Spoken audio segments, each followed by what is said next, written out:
ہر ماں ہمیشہ اپنے بچوں کے لیے فکر مند رہتی ہے، چاہے بچے اس کی نظروں کے سامنے ہوں یا اس کی نظروں سے دور ہوں۔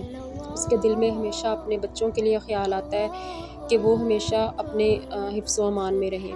صرف اللہ ہی ہے، چاہے بچے گھر میں ہوں یا گھر سے باہر ہوں، جو ان کی حفاظت کرتا ہے۔ ہم صرف دعا ہی کر سکتے ہیں۔ دعا کے ذریعے ہی ہم اپنے بچوں کو اللہ کی پناہ میں دے سکتے ہیں۔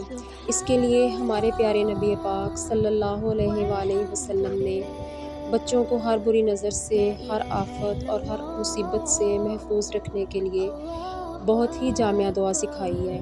یہ دعا بڑوں کے لیے بھی اسی طرح سے پڑھ سکتے ہیں اور اس سے فائدہ اٹھا سکتے ہیں۔ آپ صلی اللہ علیہ وآلہ وسلم اپنے نواسوں کو بھی یہی کلام پڑھ کر اللہ کی پناہ میں دیتے تھے۔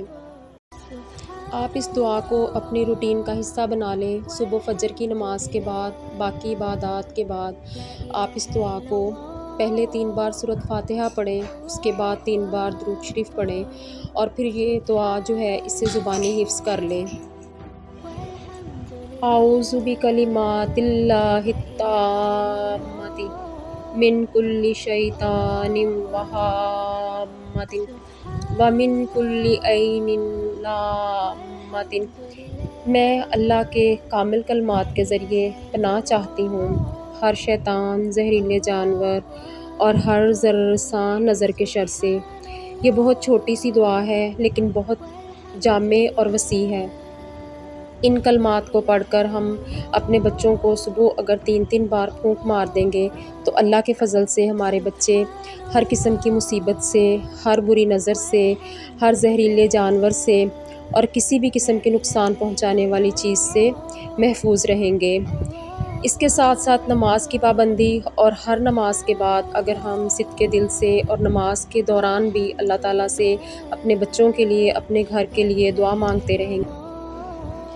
ہمارے پیارے نبی پاک صلی اللہ علیہ وآلہ وسلم نے فرمایا کہ ہمارے جد محترم سیدنا ابراہیم علیہ السلام اپنے صاحبزادوں حضرت اسماعیل علیہ السلام اور حضرت اسحاق علیہ السلام اور حضرت یعقوب علیہ السلام کو بھی یہی دعا کر کے اس دعا کو پڑھنے کے بعد دم کیا کرتے تھے۔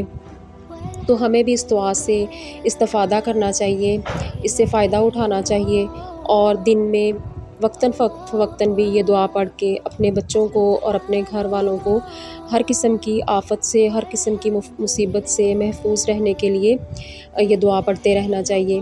اگر آپ کو میری یہ ویڈیو اچھی لگی ہو، یہ دعا جو میں نے آپ کے ساتھ شیئر کی ہے یہ میرے اپنے معمولات کا حصہ ہے، تو آپ اسے لائک کیجئے گا، شیئر کیجئے گا، اور اگر پہلی بار میری ویڈیو واچ کر رہے ہیں تو پلیز میرے چینل کو سبسکرائب کر لیجئے گا۔ دعا میں یاد رکھیے گا۔ اللہ حافظ۔